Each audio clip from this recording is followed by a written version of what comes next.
What's up, everybody? Got a fun one today. An uber-talented, ultra-diverse, jazz metal fusion chameleon drummer, Kenny Grohowski. Kenny is also the first to double dip for a second appearance on the Crash Bang Boom podcast, and it had been 2 years since the last one. And with a guy that's been that busy, I knew we'd have no shortage of projects to be talking about. Good Lord.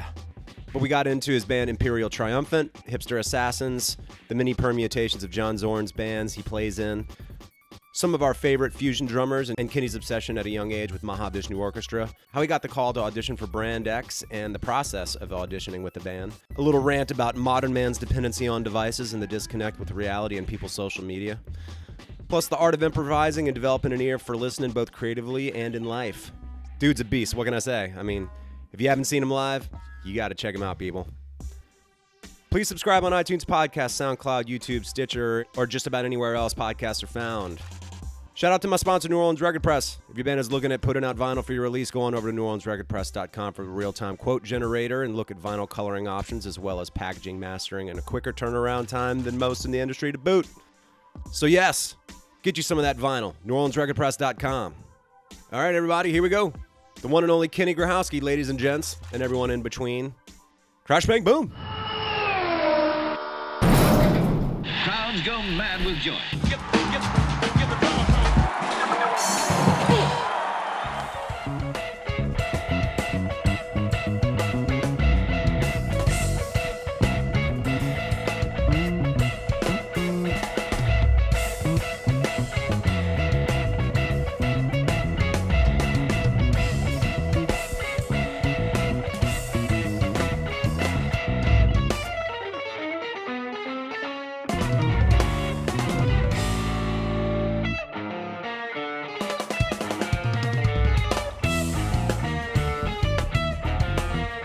All right, Kenny Grohowski, man, how's it going, dude?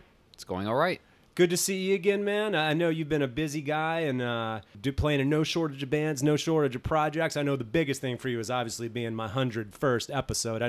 I just want to congratulate you on finally getting to the next level in your career, having been on my podcast. It's kind of cool. It's number 2, man. And congrats. The first to double dip, so there you go. I'll take that. Yeah, man. How you been, dude? I feel like you've been doing all kinds of stuff, man. It's been manic, but it's been going pretty well. Nice. You know, I mean, especially with, Brand X has been active. Yes. And Zorn lately has also been active with a couple, it's getting to that time of the year where a lot of the festivals and stuff that he books in advance, they're all kind of happening. So we've been traveling, did a week in Portugal. Nice. And that was with 4 different groups. Right. Wow, So that whole situation is so bizarre to me. It's fun, but it's definitely... It's in an odd way, it's calming, but it's also intense because it's 4 different headspaces you have to get into. Yeah. Even though it's all Zorn's music, it's still very much, they all have their own thing. So Secret Chiefs, it's still Trey. It's still his interpretation of Zorn's music versus Asmodeus, which is like filling in for Tyshawn Sorey. Normally he's the drummer in that band. It's the one with Mark Ribot and Trevor Dunn. Wow. And it's just savagery. That's the whole point of that band is the music that we're doing is the Bagatelles, which are these little short vignette pieces, like file card pieces that Zorn writes. And he does treat them more like improv pieces in a way where there's a melody with a kind of very obviously written form. You read it down, then you improvise, and then you do the melody again and next song. So it's totally like traditional jazz in that sense, but it's these weird, sometimes atonal, sometimes really modal, kind of little tiny jazz pieces, but in this band it's just pure insanity and chaos. It's like a really demented drum solo the entire time where I'm not allowed to relax. Really? Yeah. And there was even one point during the rehearsal and sound check the day of the show where we're playing and it's kind of going nuts because that's what you're supposed to do. It's just that band it's particularly it's sort of like supposed to be intense, and he walks over while we're playing, and it's outdoors. It's before the heat wave, so it's probably upper 80s at this point because we're under the cover, and they don't have the stage lights on, which are old school lanterns and not LEDs. Oh, so we didn't know how hot those things were going to get. They actually made the stage hotter at night than the stage was during the day. Whoa. before the heat wave. Then the heat wave changed the game. But anyway, he walks over, and we're in the middle of the blowing part, so that's just me bashing cymbals and playing belligerently. And he's just, look, if at any point you feel remotely comfortable or confident in what you're doing, you are not doing anywhere near enough. Play. And it's just, and he's just yelling now in my ear, and so it's like, oh my God, getting more intense, because that band, that's what he wants. Right. Then you fast forward to like later in the week, and it's Insurrection with Julian Lage and Trevor again, and Matt Hollenberg, the cleric guitar player, who's also the simulacrum guitar player. And we're playing like ballads.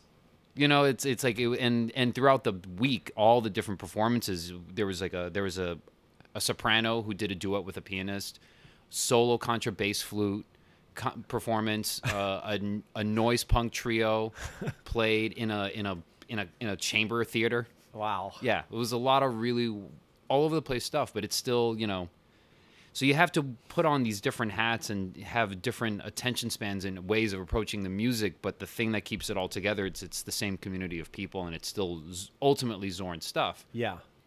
And this was one of the first one of these kinds of festivals that we've done where Zorn wasn't there to host or moderate the whole time. Usually he hangs out the whole time, and he's part of the performances, and he talks, and he helps even do some like stage production. It's because he gets impatient. Yeah.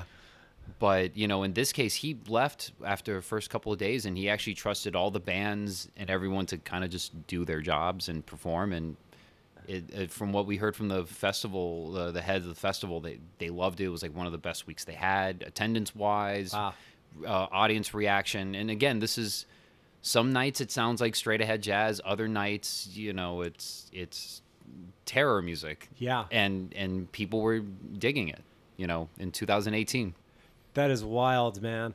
One thing that I've always loved about your playing, I think I mentioned it the first time that we spoke, was that I dig your ability to navigate various styles of music and all that. But do you have any particular mantra going into it, or any warm-up or anything that kind of puts you within that headspace, kind of like you're talking about, so you can serve the particular style of music that you're playing at that given moment? Is there any preparation, you know? Because, I mean, once again, like, you just the variety of what you do alone and the Zorn thing is one thing, and then outside of that with the other projects as well, you know, how do you kind of mentally get yourself there, so to speak? Because I feel like that's a challenge.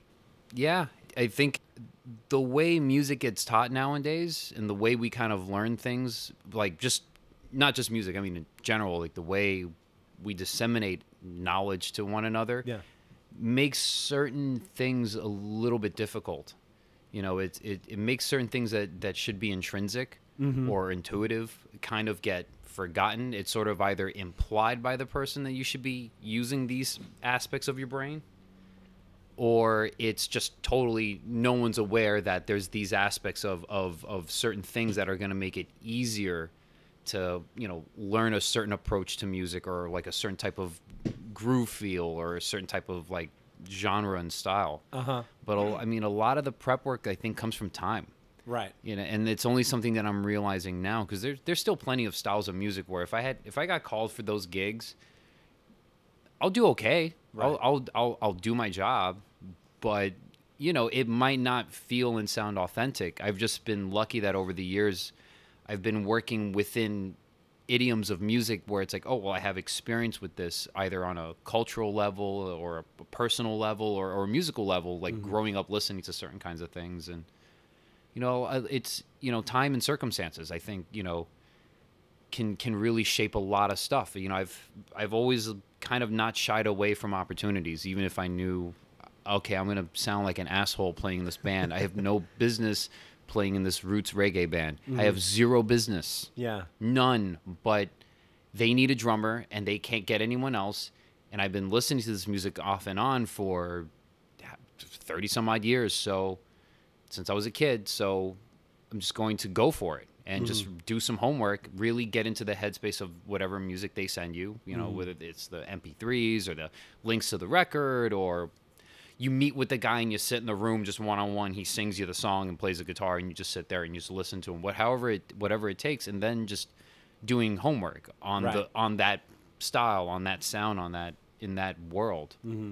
it takes that kind of, I think, homework and dedication, and also just not being afraid of going, this is the kind of music I'm getting exposed to, so I'm going to embrace that. You know, I think a lot of people, they're told that they have to seek a certain thing, and that's good to give a direction to somebody, but if I had denied the music opportunities that came my way, instead of just going, I don't know, Right. let me just use my ear and follow people and try to listen and feel things out and see where it goes, and try to listen to other stuff as much as possible.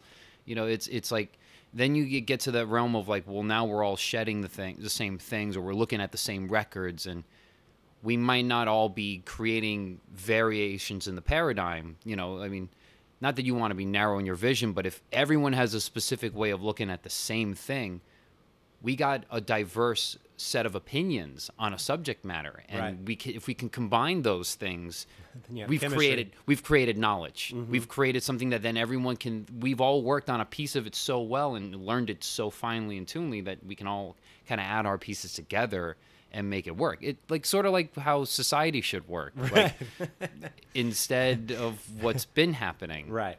And you could see the parallels, you know, in the way, however you see the world and what you see of it, and how learning styles of music, the how and what takes a long time. Yes. And you're really looking for why. Yeah. And I think that's a maybe a third aspect of that is just always trying to dig as deep as you can, like, you know, whatever why means. Just why is always that thing that you can never really answer, because it just leads to more questions, it leads to more searching, and that's part of that, doing the homework. Yeah. Like, why did these guys play the way they do? Why do they swing the way they do? Why do their instruments sound the way they do? Why is this recording? Why is that sound of like, why do like, you know, Sly and Robbie, when they're playing like some dub stuff, like, why all those sounds? Why the timbre? Why does he play the way he does? It's like, oh, because dude is a massive, like, straight ahead swing fan, and that's what he's emulating. That's where he's coming from. Or Bonham being like an Elvin Jones fan, or Tony Williams being a Black Sabbath fan. It's like, you know, these things are, you know, they got exposed to things that, even though it didn't really relate to what they were playing, they incorporated into what they did, and just having that collective knowledge makes it a little bit easier to find yourself malleable to play other kinds of music. Right. Because then you'll start to go like, oh man, the way the Peruvians swing their triplet, even though it's not really a triplet, but you know, it's kind of like the way the guys in Morocco do it, kind of like the way the guys in Yemen do it, kind of like the way the guys in, you know, this place do it, and you start to see these little connections, like, you know, you can hear connections with like one drop and four drop reggae and just like, you know, North Indian music, you know, it's like, they're there. It's just, you know, it's getting exposed to a thing enough in as many ways as possible, as deeply as possible, as profoundly as possible, and being open to that stuff and just seeing where those connections are, and it kind of makes it easier. Yeah. You know? Well, I think it's important also that as it's applied to playing in a live context with a band, the time aspect is one thing, but of course, again, it's the experience and being open to those possibilities, and not being afraid to, I guess, to be even in an improvisational world, which I think a lot of people think when improvising that it's just kind of mindless blowing of stuff, but I think there's a lot of experience and muscle memory and ear training and a lot of stuff that even goes into that.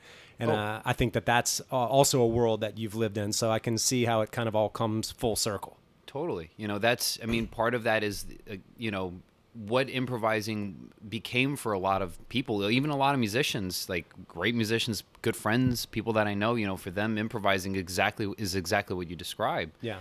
And that's what we would call bad improvising. If you're just playing whatever you want, right, disregarding what's happening around you, not communicating ideas with other people, you know, then you're missing the point. Like, that's not what improvisation is. Like, I mean, there's a reason why even like the most notiest musicians on the planet, like the guys who are really great improvisers, when you analyze or transcribe or learn what they played, you actually see how harmonically or melodically sound or rhythmically sound what it is that they're doing.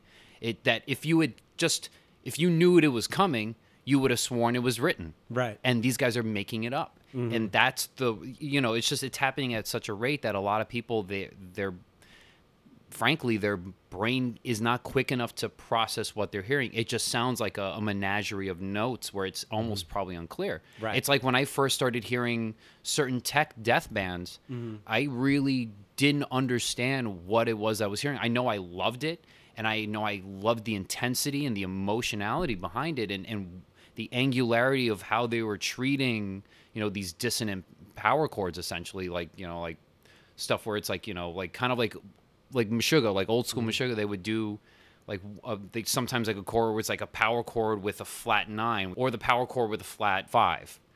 There's a certain overtone series that then gets created where if you don't know how to listen to that kind of timbre, you'll miss it.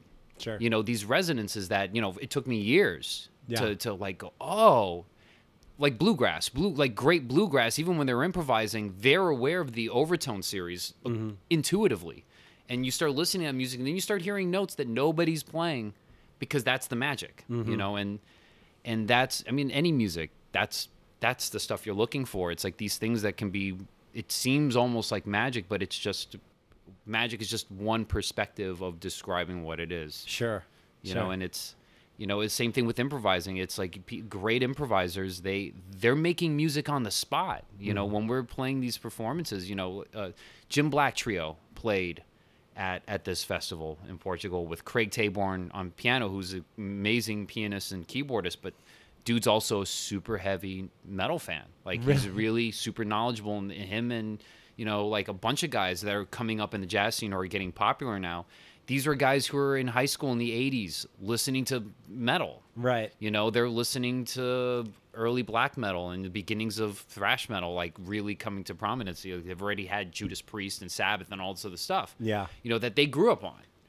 But, wild. It's like, it's the 80s, so you got to be careful because it's, the young lions are here, and if it's not straight ahead, it's bullshit. It was like that period, so people kept quiet. But now these guys they can come out of the closet in a manner of speaking. Yeah, it's okay. Yeah, so he's talking about playing in this performance because it was not a keyboardist, Iko Mori, who's an electronic musician, and she's doing a lot of live sampling and flying in other samples that she's created and all kinds of like sonic affectations and, like total like front of house mix stuff, with Jim Black on drums and Craig on piano.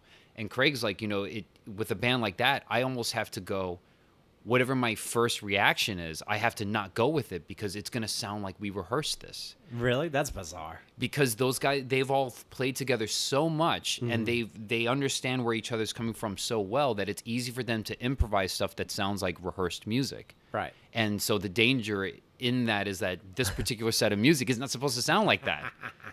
That one particular set was like, it's supposed to be a free set. So he said, every time like he hears Jim do something, he's literally, and you could watch him he's literally pulling back and then waiting and then coming with something really counterpoint. Whereas to the average listener, they're gonna think, oh, he's not locking up with that drummer, right? Because the drummer's playing this killing idea, or he's like slinked into this savage groove, right? Or he's doing like his atmospheric melodic percussion thing. He's doing his thing.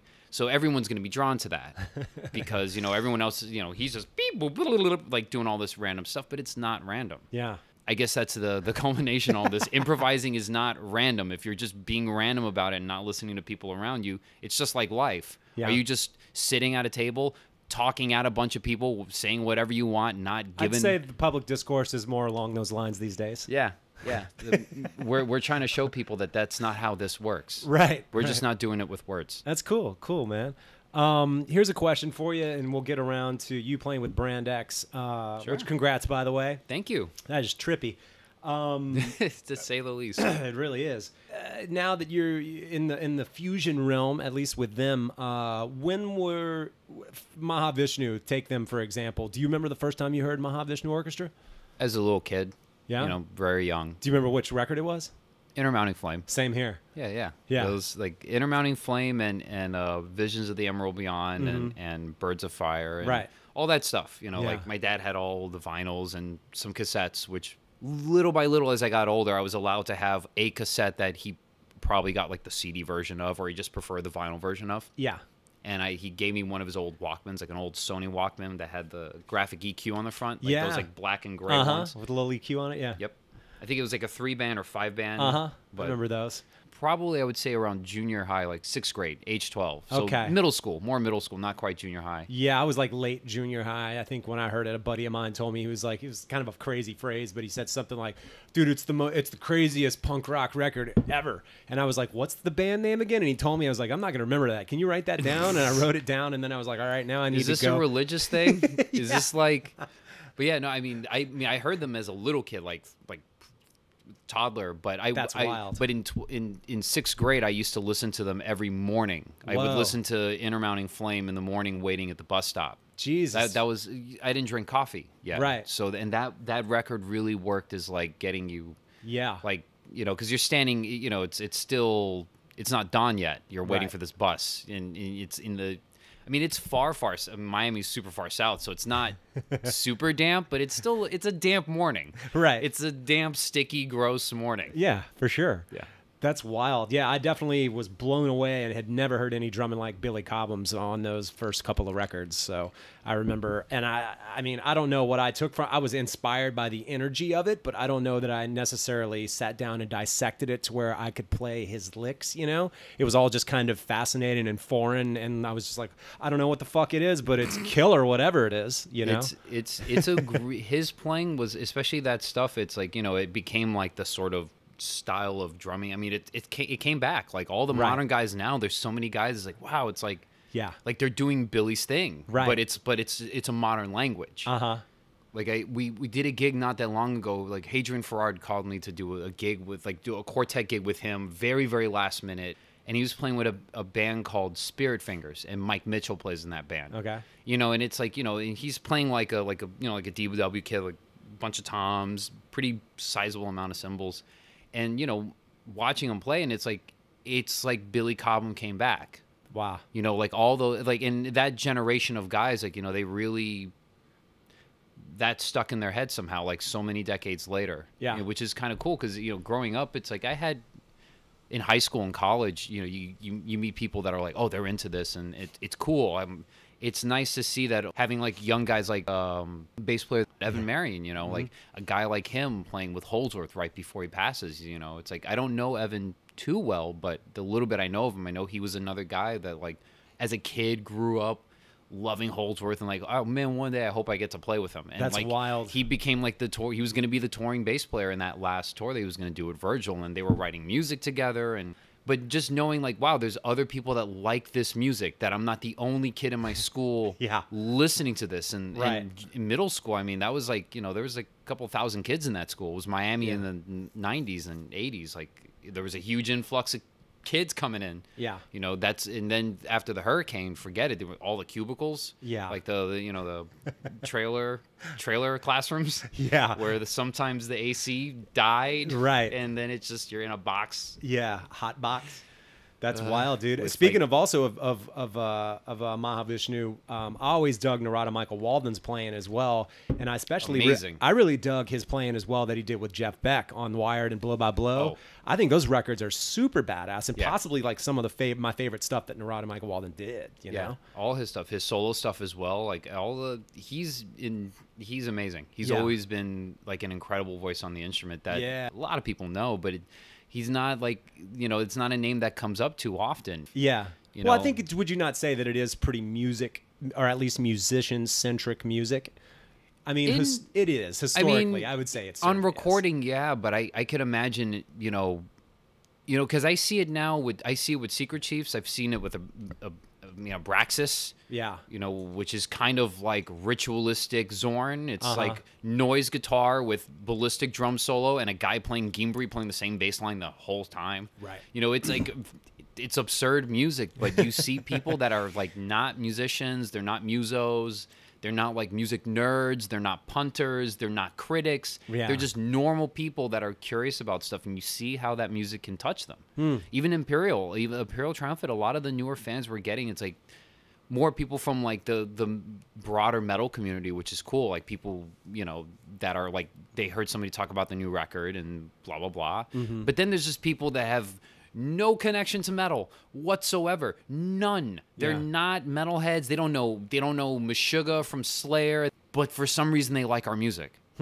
And for metalheads, apparently what we're doing is really obtuse, even though I'm like, this is really tonal compared to a lot of the bands I listen to. I mean, like, you guys kidding me? Like are you guys serious? I mean, like we got like chords. Like, you know, some of these bands are really downright terrifying, but you know, but we're in it, so we don't see it the way other people see it, because we are still getting inspired by shit that came before us, like way before us. Right.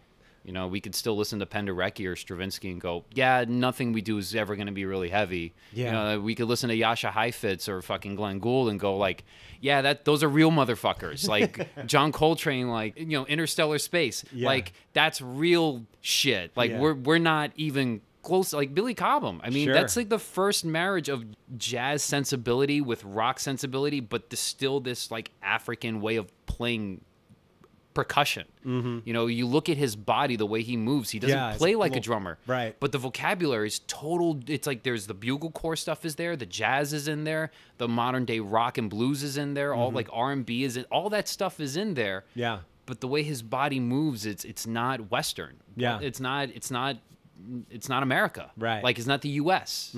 You know, and that freaked people out. I mean, it's still, I mean, we're living in the ripples of that. Right, for sure.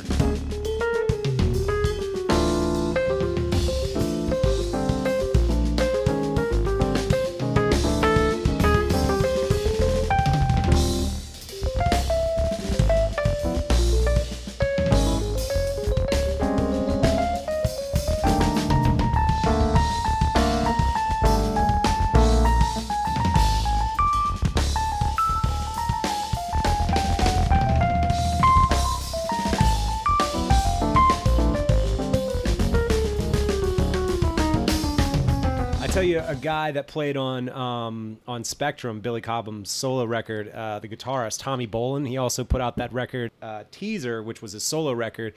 Killer guitar player, also played with James Gang, Deep Purple. Like I said, did his solo thing, and he also played with a guy with the drummer Alphonse Mouzon. Do you know the record Mind Transplant by any chance? I haven't listened to that since I was like a kid. Dude, it's killer. We'll check it out after this. And Tommy Bolin plays guitar on that as well. Yeah. And the guy that died way too young, super talented. I mean, just between playing with Alphonse Mouzon and fucking Billy Cobham, Deep Purple, James Gang, such a great guitarist and a guy that a lot of people don't know much about. That's true. But man, yeah. And to revert back just for 1 second, Jeff Beck, another guy.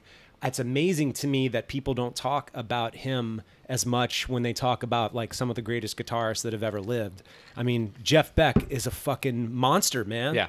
It's incredible. Yeah. I mean, even, you know, oh like, my God. Like Goodsall would, you know, like when he would talk about like that whole crew of guitar players, because, you know, it wasn't just like the Yardbird guys. You know?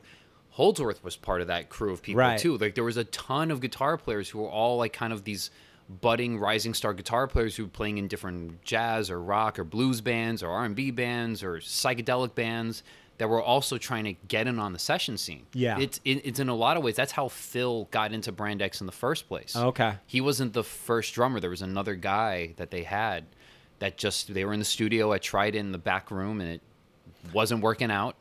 They had the demos and it just wasn't really working. And then Goodsall started writing with Percy, and they clicked right away. And then somebody had recommended Phil, who was doing a session for some other band, like just in one of the other rooms. Like he was just like got called to do a session while he wasn't on tour with Genesis. Yeah. And so they got him in, and he like laid down some tracks for some of the stuff that was going to be off of Unorthodox Behavior eventually. Right. It should be said we're talking about the one and only Phil Collins, by the way, for those of you who are just hearing Phil and may not know who the hell we're talking about. Also, another guy that I've talked about on this podcast, I talked to Bron Daler about it as well because he loves Phil Collins. Phil is such a badass drummer, and whether it's the Genesis stuff or the early Brand X stuff, like man, Phil was such a fucking killer drummer. Yeah. He's super badass. Super happening. But everyone, because everyone remembers No Jacket Required. And so they vibe him and judge him for that. Meanwhile, I got that record right there, and I've rocked that shit. I don't give a fuck. Susudio, give it to me. I'm into it. I'll have it any day. Fuck it, man. He writes a great song. It's and if you could just put your personal feelings aside from it, it's like he's never done something that wasn't of quality. Right. That's love it or hate it. Like your feelings are truly don't mean shit. I mean, like let's the fact that there's any self-help groups out there that are like, oh yeah, your feelings, like, oh my God, talk about disservice to humanity. Yeah, right. That's just for you. Right. You have no way of proving that any of your feelings are real. Not one way.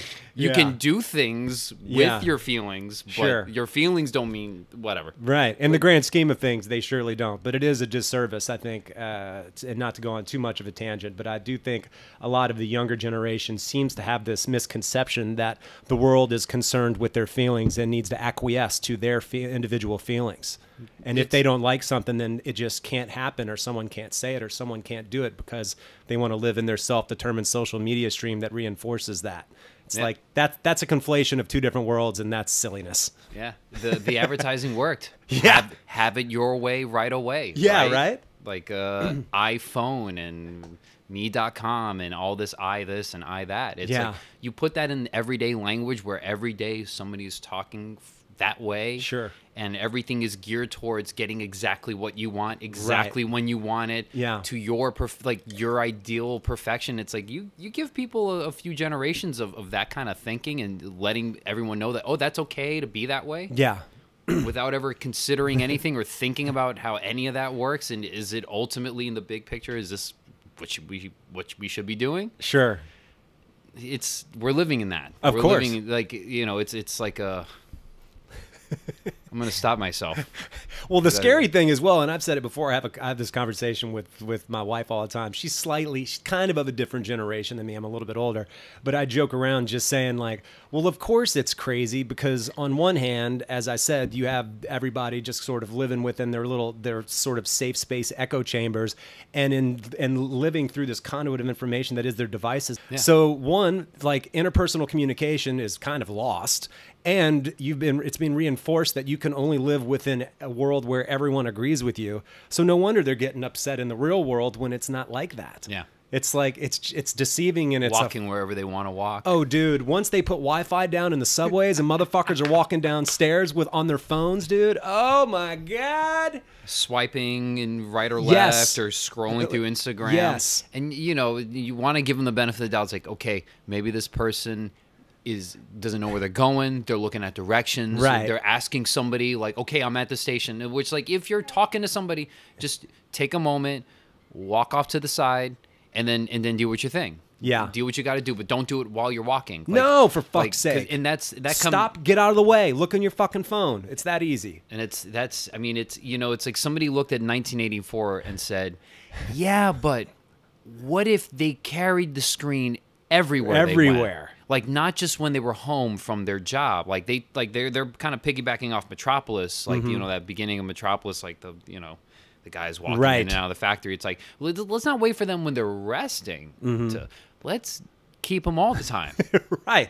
Yeah, we're not going to get them all. Right. Because some people are just going to naturally not connect to this thing. But I mean, we've gone to a point that whatever you think and feel immediately becomes a thing that you then do. Right. You can access it or confirm it or whatever. Yeah, I'm looking at Instagram while I'm going upstairs. Let me check Facebook Messenger, or let me go through my email. Let me text whoever. It's instead of going, okay, well, I'm going up some stairs right now, so in about a minute or two I should like stop and deal with this, or look at Instagram, or like something on Facebook, whatever the hell. Like, it just has to happen in that moment. Yeah. Well, here's a rant aside. I didn't even ask you. We talked a little bit about Brand X. How did you even get the call to be in the band in the first place? That was through Percy. Percy's the bass player? Percy Jones, yeah. Okay. He's the bassist of Brand X. Right. And are the primary two guys, the original members, still in Brand X? Are they based out of the Northeast coast? or the Northeast? Well, Percy is. Percy's been living in Harlem since the 80s. Oh, wow. Okay. And then Goodsall, he lived in New York for a time, but currently he's out in Minnesota. Oh, actually. whoa. Okay. Yeah. He's been kind of all over the place, but he and his lady, they're living. They got a really nice place out in Minnesota, so he's doing that. So usually he has to commute in for gigs. Wow. Or even starts of tours. So it's, we don't really get to rehearse with him. He's kind of on his own. It bums him out. Yeah. I don't know if he would want to move back to a city again, though. You know? I mean, he lived in London. He's lived in L.A. He's lived in New York City. He's lived a bunch of places. Like, I think he's almost 70. Right. But anyway, I had met Percy years before, like right around the time when my dad had passed in 2011. And he had came out to see Hipster Assassins play. Oh, cool. And, so we hung out. I actually still drank back then. So we were at, I think out of all the fucking bars we ended up at Burp Castle. I don't even know that. I don't know. It's on 7th Street between 3rd and 2nd Avenue. It's very close to the church I used to live. Weird. And it's kind of a few doors down from McSorley's. Oh, okay. I think we tried to go to McSorley. It was a madhouse. It was a shit show, yeah. Yeah, as that place usually is. Yeah. To confirm what you're saying, Burp? Burp Castle. Burp Castle. Burp Castle. You're blowing my mind that's even a thing. Never fucking heard of it. I've been here for 13 years. I didn't think it would last just because it was such Is it still definitely there? I haven't been back on that street for a little while. But all right, I gotta look it up. This was, the last time I was there was like about 2011. Okay. And so we had exchanged info then. And a good friend of my dad's, this guy Ron Ballin, who's sort of like a surrogate uncle. Like, I've known him since I was a kid. Yeah. And for a while, he was actually doing some touring and merch for Brand X as well. But he had studied with Percy in the 80s, and they had been friends ever since. Oh, cool. And I think he might have even given Percy my number again. But, we had exchanged numbers back then, all those years ago. And they had started the reunion tour with Kenwood, but Kenwood had to bow out. So around March or April, I want to say, because I think it was in April that the audition actually happened.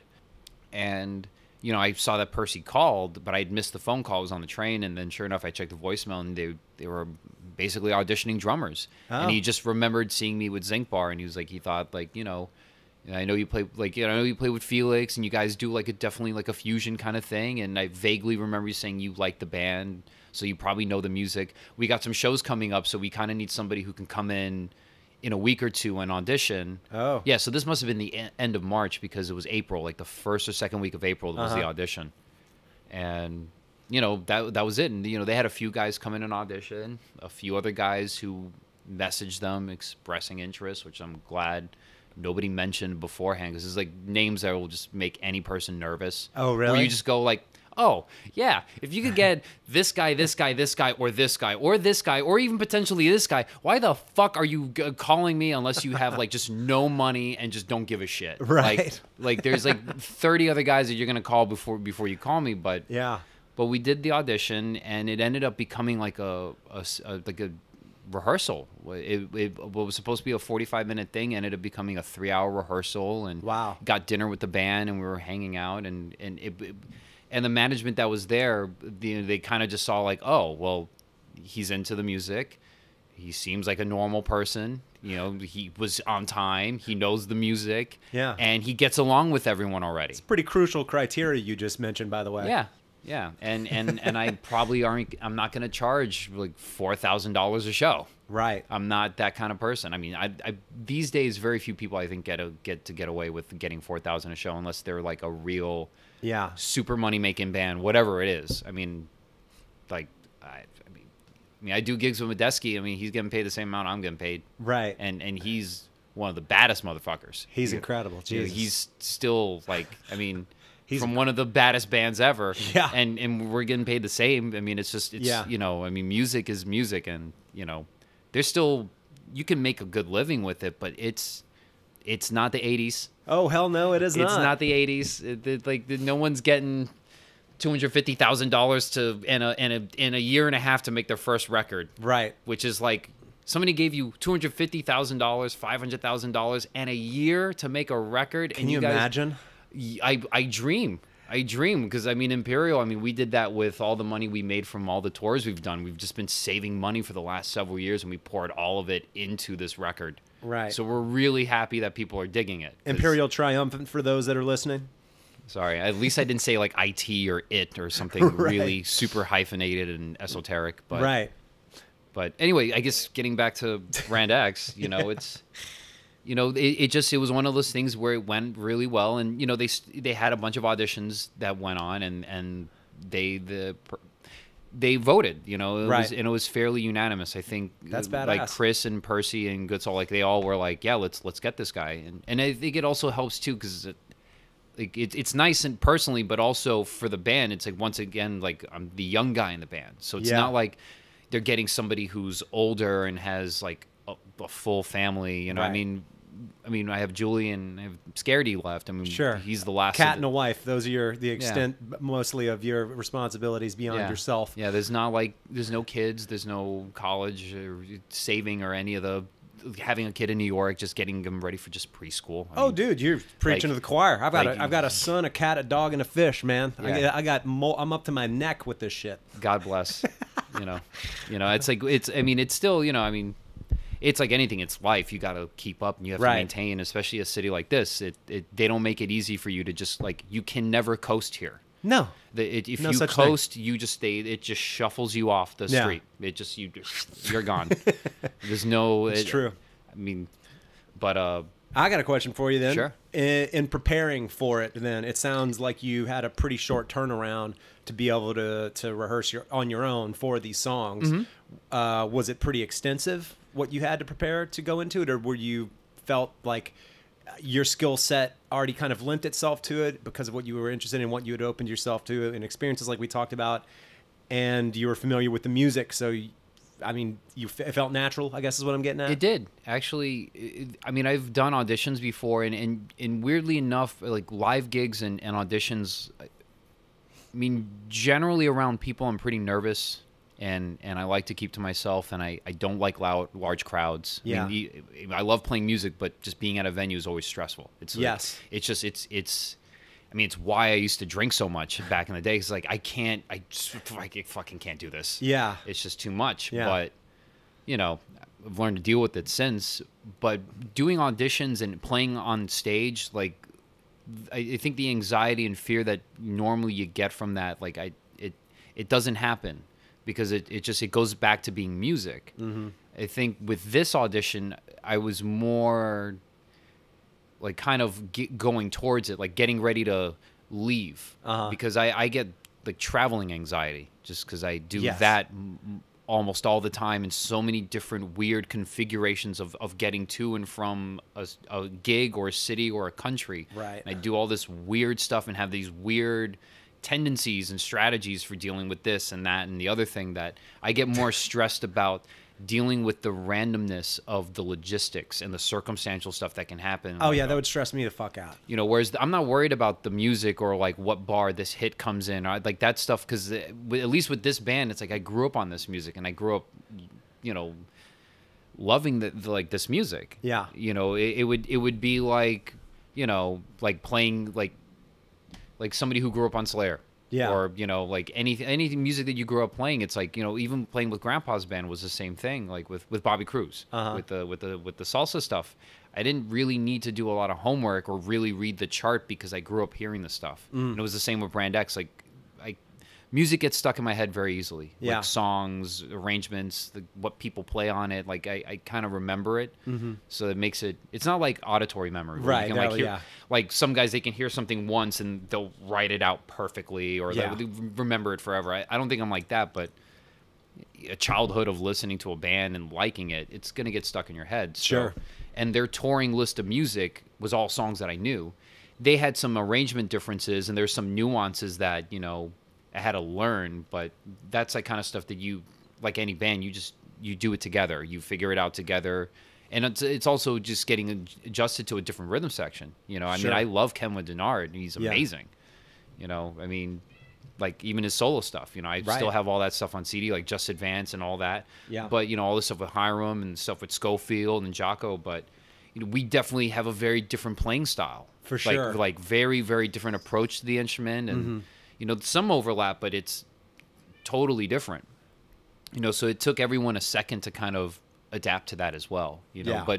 but Percy and I, we locked in pretty quickly. And once I sort of started relaxing a little bit and got over the fanboyness, Goodsall and I really locked in together. And it's like he'll start improvising a fill and I finish it, or like we come up with the same idea at the same time. Like sometimes it sounds like early, like, you know, like not early, like, but like mid Genesis when it was like Chester and Phil. Like it kind of has that vibe, which is pretty cool. Nice. Like it's a totally different take on Brand X, where it was more like, here's some marimba and xylophone and timpani and gongs and all kinds of weird prepared percussion and drums. Now it's more like percussal.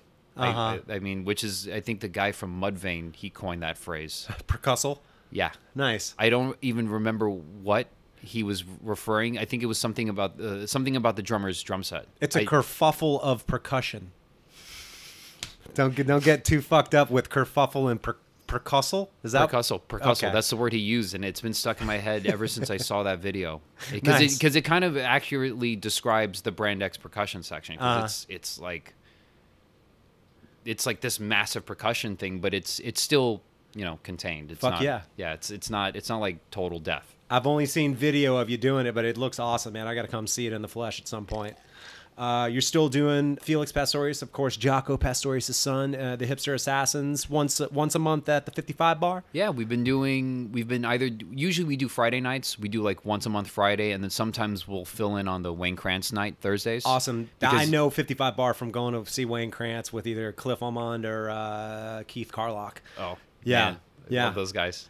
Yeah, I love going to see those shows there. It's awesome. Yeah, it's still a very inspiring spot. It's so cool. And Cliff actually just subbed in Reza. I don't know if we talked about Reza Bassi's band last time, that group Junction. I don't think so. You know, it's this really fun fusion band that I got to play in. Like, I mean, it's modern jazz, but it sounds like fusion because it's like electric guitar, and Rez is just like, I mean, if you like Mahavishnu Orchestra, this is in that realm. Really? All right. I gotta check it out. You know, and it's one of my favorite records I've ever done, and it's a super cool band, but we like hardly get to play. And there was some gigs that came up, like festival gigs that came up this summer, and it was exactly the same time as the Zorn in Portugal. Oh, and Cliff did it? Cliff Allman subbed in on the gig. God, man, that guy is an incredible drummer. Yeah, he's super underrated. I feel like he's one of the best guys in New York City. Like I agree. Him and Danziger and all those guys are like the baddest dudes here. I feel like people in Japan and New York know about Cliff. On Cliff's Instagram, every time it's like, I'm in Japan again, you know. Oh, yeah. I'm like, that's awesome. I'm glad he can get work, but I'm just blown away that more people don't know about him here. It makes sense in so many ways because it's like what you were talking about with the individualized stream. Whatever your platform for social media is, it's an individualized stream. Like right. Tumblr, Facebook, Instagram, all of it's tailor-made just for you. Just for you and your feelings. And so like that is gonna already that's gonna truncate so much of the world. Especially if you're kind of doing sort of fringe music styles, I would say. Yeah, you know, it's like it's very easy to miss like certain guys like that, where it's like this guy's played with everyone forever.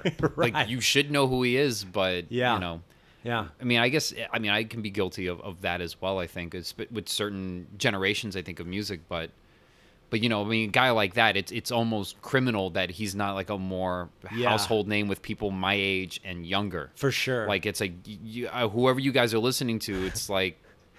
Include him in this. For sure. You know, because that's a guy who really can play almost any kind of music that you throw at him. Like, yeah, he's amazing.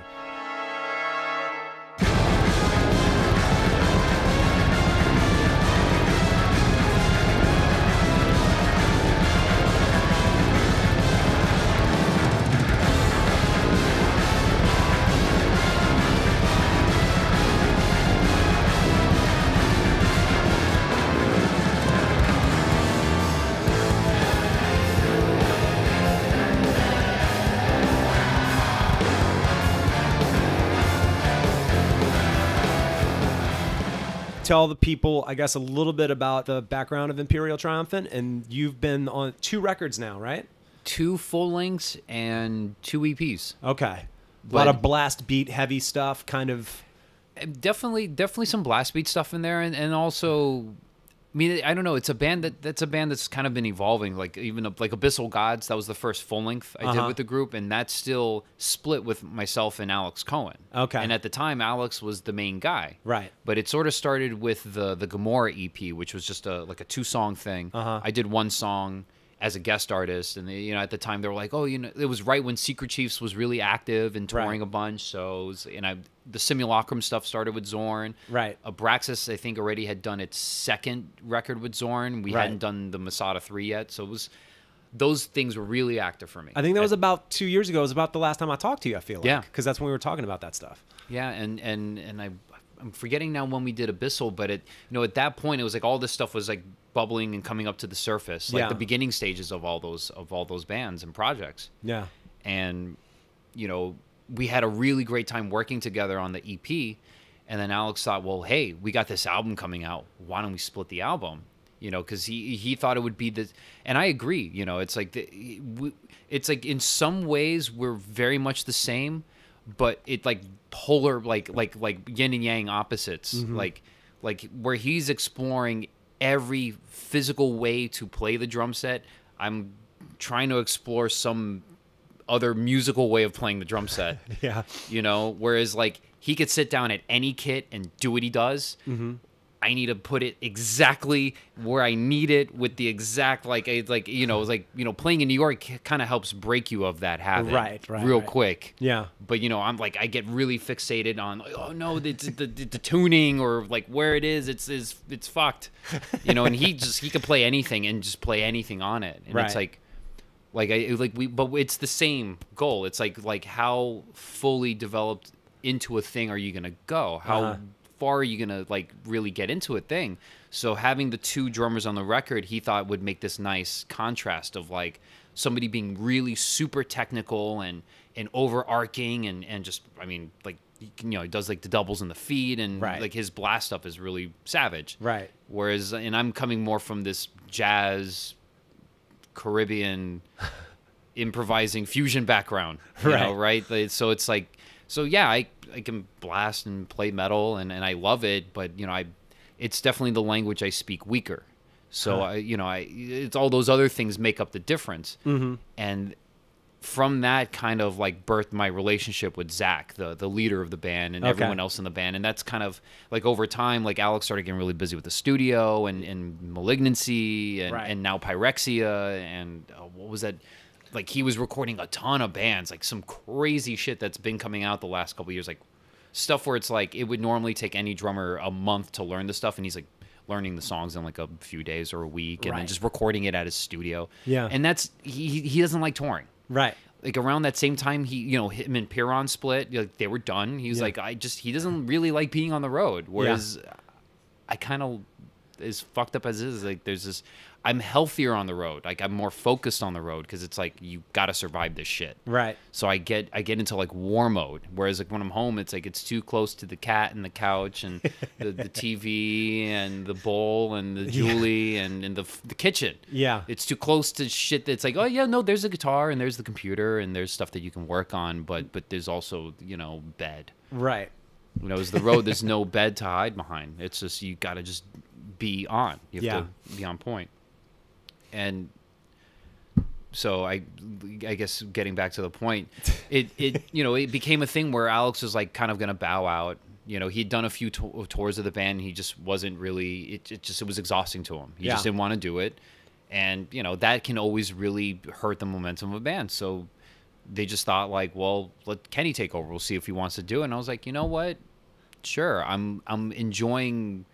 Like at that point, we still weren't writing songs as a band yet. It was still like a lot of Zach's ideas, and he would let us create parts to it. But it wasn't like, let's get together and we're gonna jam on this shit for 2 months, right? And record it and hang out and get lunch. The results are definitely different. Yeah, it's not as maybe widespread in certain aspects, like Abyssal or even like Oncest. Like Oncest is like kind of a cool EP. Like it wasn't intentional, but it creates this bridge of, well, here's the original rhythm section from day one with Eric from Piron and Alex from, at that point, Malignancy, because he was out of Piron, I believe. And then there's a song that I wrote for the record that really was just like, we need like, Steve wrote that piano intro, the clavichord intro. He like wrote all this, like we were just like, we need to come up with stuff to make this EP a reality before it's like a waste of time. Right. So I wrote a song that we never played. We never played it together. We never practiced it. Everyone just, I read a chart of the song I wrote. I read a chart and everyone just sat at home and they recorded their parts at home. And that's how we made one of the songs on the record, the Oblivion and Morsels. And then the last song is just with the new rhythm section with Steve on bass and myself on drums. And it, even in that, there's like, you can see like how Kaleidoscopic Orgy is sort of like, it's like all of Abyssal Gods in one song. Imperial Triumphant fans, it's the last song on the Oncest EP. You fill in the gaps. That sounds like where Vile Luxury is kind of going. You know, that was kind of a beginning point of it's still mostly Zach, but there's more Steve influence and sort of like writing wise. Right. Whereas then Vile, Swarming Opulence, I wrote that. I mean, it's all composed. Gotham is 60% my song, and then everything else, like all the best parts of the song are the parts that I didn't write. Yeah. Either Steve wrote them, or Will, or Zach wrote those parts, and they're the best parts of the song. You know, it's like basically the last 3 minutes. I had nothing to do with that. Nice. I just wrote the beginning, but then everything else is either group written, like jams, or group written together, like pen and paper, instruments, sitting in a room, just fucking hashing it out. And the band's never really gotten a chance to do that. It's survived this long because everyone has always, whether you're talking about Alex and Eric and Yoshiko and everyone else that's kind of been doing stuff with us, and the current band, we're all improvisers. Right. We all have, to an extent, those kind of chops, like some more than others. Like Steve and I do a lot of improvising music, so that's why the improvising now sounds the way it does, because 80% of our gigs are that. Right. But it's also now like something where it's really coalesced in a very solid way, you know, and it's exploring all the little different aspects of this one thing. Nice. You know, which is cool. It's refreshing. You know, it's like being in a band. You know? Imagine that. Yeah. Rehearsing in the whole nine. Yeah. Actually getting along and writing music together. Oh, like, imagine that. and not like being serious about it. Right. Like, yeah. I hear you. Is there any other thing going on in 20? The rest, I mean, God, this year's going to be over before we fucking know it. It's actually. Well, there's a new group that I'm doing with Zorn called Insurrection, which I think I mentioned it before. It's with Julian Lage on guitar and Matt Hollenberg on guitar and Trevor Dunn on bass. Nice. And we're recording the second record at the end of this month. Okay. And that's going to be right before our performances at the Chapel in San Francisco. Cool. It's a very, like, not last minute announcement, but they just announced it recently, where there's going to be 4 nights of music. Right. And the first 2 nights I'm going to be there. One night is with Dave Lombardo and Mike Patton? Yes. Yeah, there's that show. Okay. And then I believe after that performance is Simulacrum. Okay. So it'll be like 2 sets of that. And then the following day, it's the Bagatelles Quintet with Kenny Wallison on drums and Zorn and Medeski and Mike Patton. Jesus. And then Secret Chiefs 3 doing the new Masada Book 3, which is like so far it's only released as a box set. Zorn has not released any of the albums individually, and there's like about 8 or 9 albums. Good God. Abraxas is on one, Secret Chiefs is on one, Cleric did one. Wow. All this new Masada Book 3 record, music that Zorn wrote. But there's no individual CDs. You got to buy the box set. So I don't have a physical copy of these records. Oh my God, that's hilarious. I don't have them. I have the masters from when we mastered the record before we sent it to Zodek to get produced. Wow. But so we're going to do the new Masada Book 3, and I think we might do some of the Chiffon music as well, the Book 2 stuff from like the mid-2000s. Jesus, dude. But that's also with Chess Smith on percussion and drums. Okay. Yeah, it's been great. Like awesome. It's just the two of us now actually doing it together, where it's like we're splitting off percussion and drums like the whole show. Cool. And we don't have to wear the robes, so yeah, that's also excellent. Fucking a man of many hats, Mr. Kenny Grohowski. Thanks for sitting down with me, buddy. Thank you for having me, man. This is super cool, man. Right on, brother. 101. Yeah, man.